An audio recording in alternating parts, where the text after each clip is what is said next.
না না আমি কইতেছি না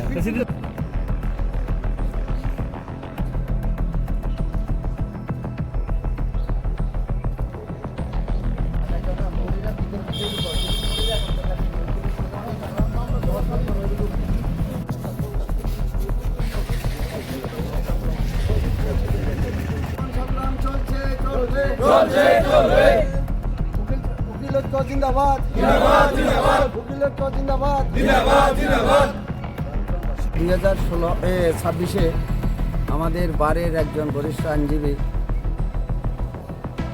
এক্সিকিউটিভ ম্যাজিস্ট্রেট কোর্টে যখন উনি তার মক্কেলের স্বার্থে নিয়োজিত উকিলবাবু হিসাবে উনি যখন মামলার হিয়ারিং করতে যান, তখন সাবরুমের এক্সিকিউটিভ ম্যাজিস্ট্রেট কাম এসডিএম ওনার প্রতি যে অশালীন মন্তব্য এবং শারীরিক নিগ্রহ করার জন্য যে বারবার উঠে আসছিল, আমরা সেটার সত্যতা উপস্থাপন করে গত 8/1/2026 তারিখে আমরা বার অ্যাসোসিয়েশন থেকে একটা ডিসিশন নিই।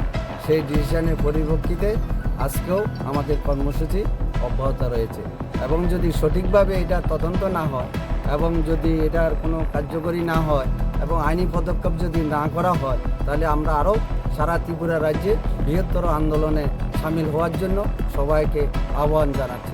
ওই দিনের বারের মিটিংয়ে যে সিদ্ধান্ত হয়েছিল, সেই সিদ্ধান্তটা কী ছিল? সিদ্ধান্ত ছিল যে আমরা ধিক্কার জানাচ্ছি যে একজন উকিলবাবুর উপরে যার এক্সপিরিয়েন্স 22 বছরের ছিল, ওনার উপরে যদি হয় এবং ওনার জুনিয়রদের সামনে যদি এরকম হয়, ভারতবর্ষের যে কনস্টিটিউশন আছে 1901 এবং 21-এর যে অধিকার আছে, অধিকারকে খর্ব করা হচ্ছে।